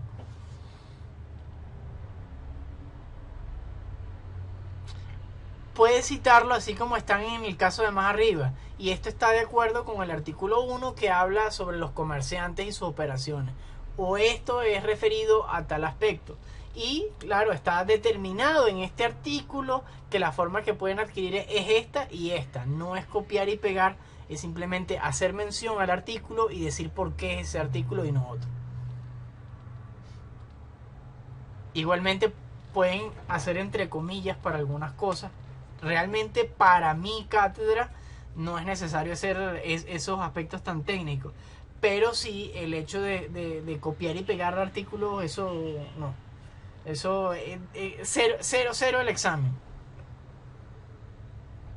Que para eso es que existe 00 en secretaría. No sé si lo sabían. No tienen la posibilidad de colocar no presentó y 00.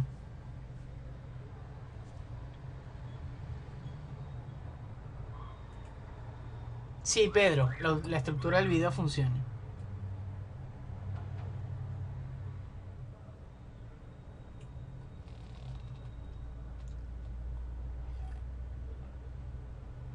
Ajá, María. Acabo de ver una circunstancia que debería estar clara. La legislación mercantil y el derecho mercantil son cosas distintas. Fíjense que salga una pregunta.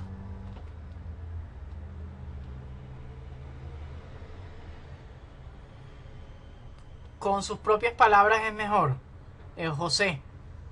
Con sus propias palabras y justamente mencionar el artículo, no citarlo ni transcribirlo. Igualmente, si tienen tiempo limitado, no se pongan a estar copiando, pegando, eliminando y que no, le muevo estas palabras, pierden más tiempo organizando lo que van a hacer que haciendo.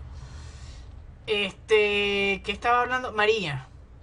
Ojo, que hay una pregunta por ahí bien fina. Esta sí sale en el parcial, pero bueno, voy a aprovecharla. Para los presentes. ¿Qué ocurre si yo les pregunto arriba cuál es la historia del derecho mercantil y después en la pregunta siguiente aparece cuál es la historia de la legislación mercantil? ¿Es la misma respuesta?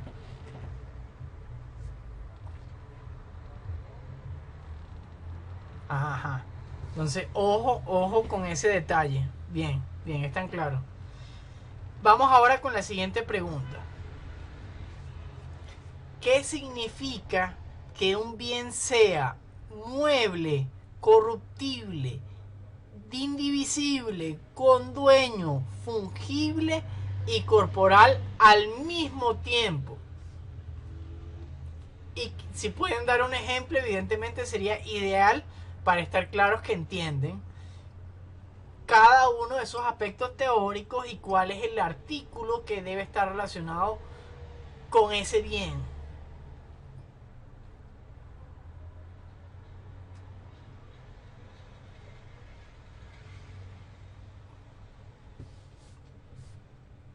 Diego, la diferencia o las preguntas son, ¿es lo mismo la historia del derecho mercantil que la historia de la legislación mercantil?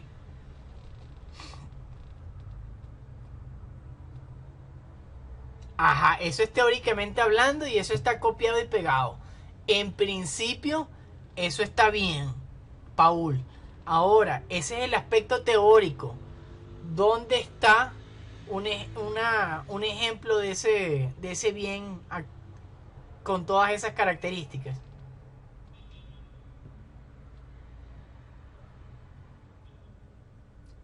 ¿Ves? Con ese ejemplo, con el carro, pues no sería divisible. Ni sería fungible tampoco, por lo que hablamos la clase pasada. Este es un ejemplo de pregunta. Es probable que la que esté en el parcial sea similar pero distinta, pero igualmente no copien y peguen cosas. Se los agradezco, incluso si escriben en Word y luego lo pasan. No se los recomiendo. Hay veces que aparecen los formatos alterados. Las letras a veces cambian de tamaño mágicamente. O incluso las sangrías están movidas. Hay unos que llegan hasta el final, otros están como justificados. Entonces no sé si siempre es causa de que sea una copia y una pega o que transcribieron de alguna forma u otra. Pero en principio yo anulo esos exámenes y en caso de necesitar una revisión consulto con el departamento de tecnología si realmente aquí hubo circunstancias que se demuestre la actividad o la inactividad o el buscador o lo que sea en ese momento que el departamento de tecnología puede revisar. En el parcial hay unas 500 preguntas que son como 6 piscinas que he hecho entre las exposiciones, entre todas las clases. Ocurre que están configuradas para que mágicamente salgan de esa piscina aleatoriamente algunas, de unos temas por arriba y de otros temas por abajo y otras entremezcladas. Incluido un caso práctico, que es justamente una situación y ver cómo responden esa situación. Igualmente allí lo importante es la estructura de respuesta. El teléfono sería consumible.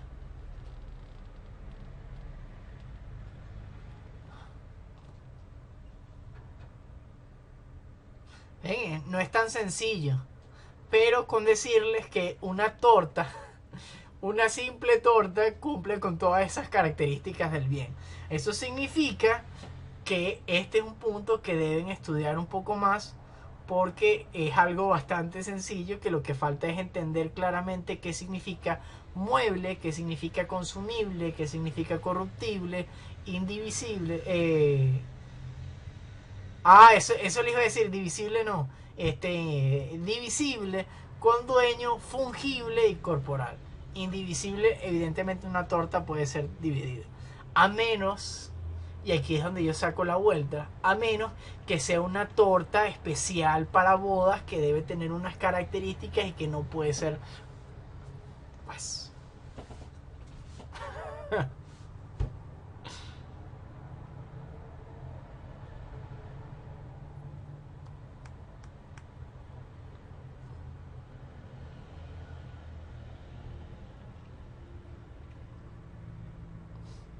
Sí, el ganado María también es buen ejemplo.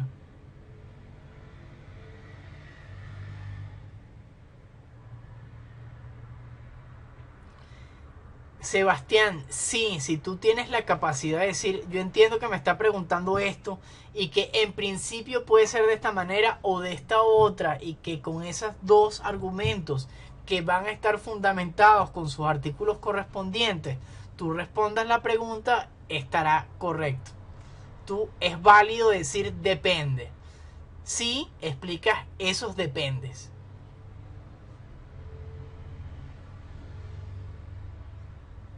El ganado sí es indivisible, correcto.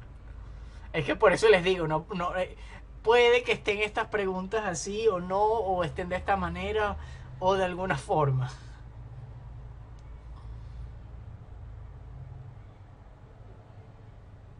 Sí, recuerden que lo más importante de que sea divisible es que al ser fraccionado, al ser dividido, no pierda su valor económico.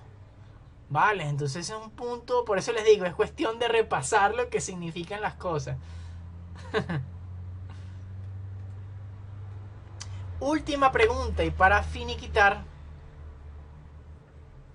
¿qué es el contrato de transporte y qué personas intervienen en él?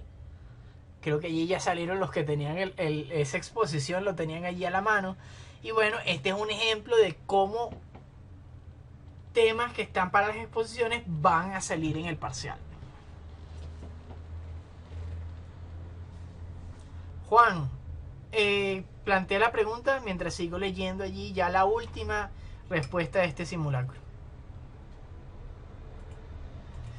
Por cierto, recuerden que nuestras actividades siempre tienen contraseña y que vamos a utilizar siempre la misma contraseña, así que eso está allí clarito. Si no recuerdan cuál es, váyanse los anuncios de esa actividad y por allá lo verifican.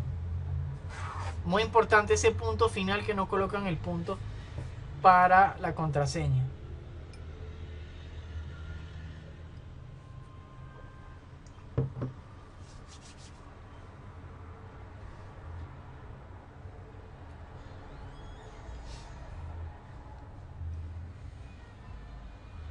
Pedro, en términos generales, si esta es una pregunta de 5 puntos, tienes 4. Me faltan por allí los artículos. Igualmente, falta definir específicamente qué es, en qué consiste ese... Bueno, sí lo realiza el transporte. Sí, las personas también. Sí, bueno. Sí, faltaría el artículo. Vamos a decir que tienes 4 puntos. Voy a leer Juan.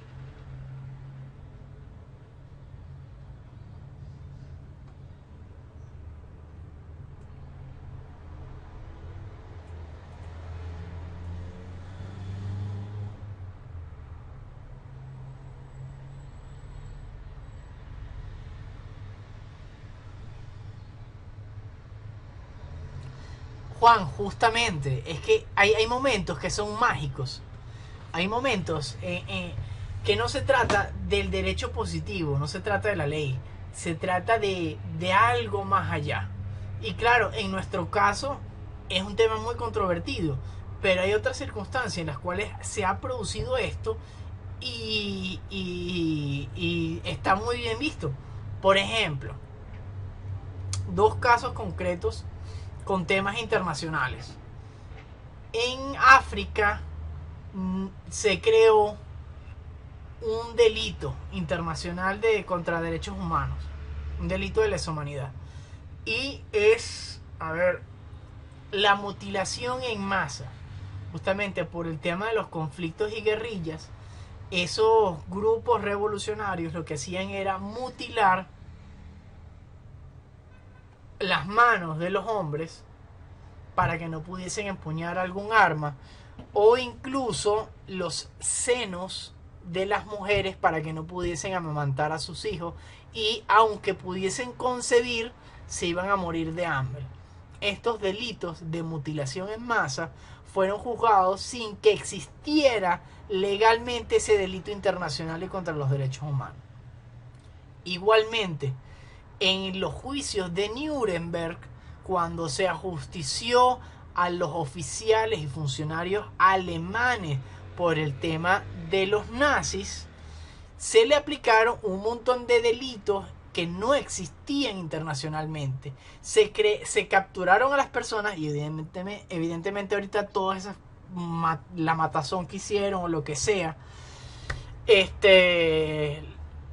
las cosas que hayan hecho eran legales en su país y no eran ilegales internacionalmente, aunque existan países donde matar a gente por el hecho de quiénes son es ilegal. Pero tenemos ahorita los casos de estados en Estados Unidos donde está prohibida la pena de muerte, y tenemos los casos en el tema a ver, se me fue la palabra, con las culturas árabes, que son también bien particulares con el trato a las mujeres. Entonces allí a matarla a piedra por ser infiel, y la infidelidad es que le haya hecho ojos a otro hombre, eso está bien visto, eso no es ilegal. No sé si me captan un poco lo que estoy diciendo. Entonces esos temas de que las leyes no solo son las leyes, sino que hay ese conjunto de derechos naturales que son muy importantes y que, bueno, es un tira y encoge de acuerdo a las circunstancias. Basamento legal, para responderte, Juan, es que no se trata de un basamento legal o de un hecho jurídico, se trata de un derecho natural más allá de la ley. Sigo leyendo por acá a Moy.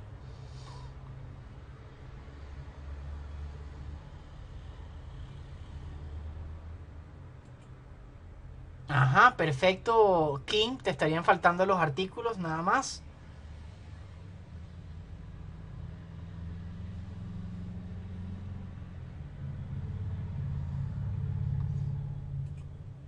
Ajá, Paul, buena explicación. Hay un detalle por ahí que mencionas, movilizaron bien, y después me dices las personas más abajo, así que ya ahorita no se puede hablar de las personas como viene.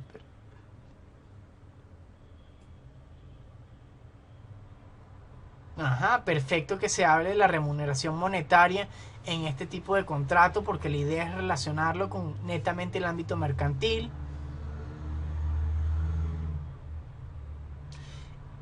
Juan está desconectado, pero fíjense que él simplemente menciona y contrato de transporte mencionado en el artículo 1, 2, 3, 4, 5 del Código de Comercio vigente.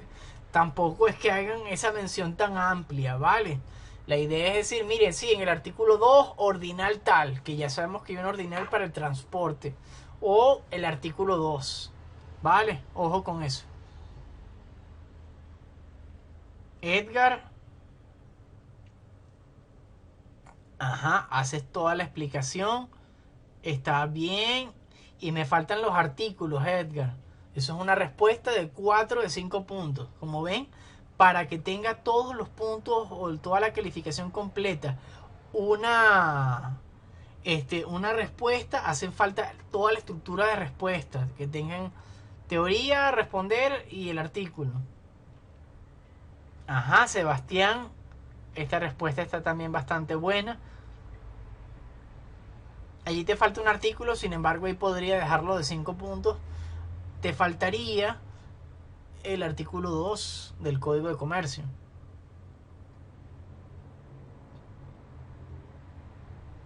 María, eso es con respecto... Es mejor hacer la determinación que hace allí la ley de tránsito, de la ley de transporte, cuando hablas del transportista, del cargador. De todas maneras, también puede ser válido ese consignatario y la mercancía. Y Diego,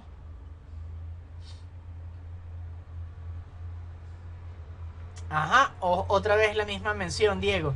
Trata de ser más específico con los artículos, no mencionar 4 artículos de un solo golpe. Ah, bueno, abajo lo mencionas el artículo de la ley de transporte terrestre, así que creo que está bastante bien. No sé si Juan me escuchó con la explicación que le dije de los juicios de Nuremberg y los de África, pero bueno, quedaré atento por si acaso se reconecta. Ajá, ok. Bueno, con eso damos por terminada la clase de hoy. Ya están libres. Gracias por su asistencia. Terminamos un poquito de más de la hora, pero bueno. Y queda alguien por ahí que me iba a consultar algo de exposiciones, así que podemos hablar tranquilamente. Yo voy a cerrar hasta acá la grabación. Gracias por todo, que tengan feliz fin de semana.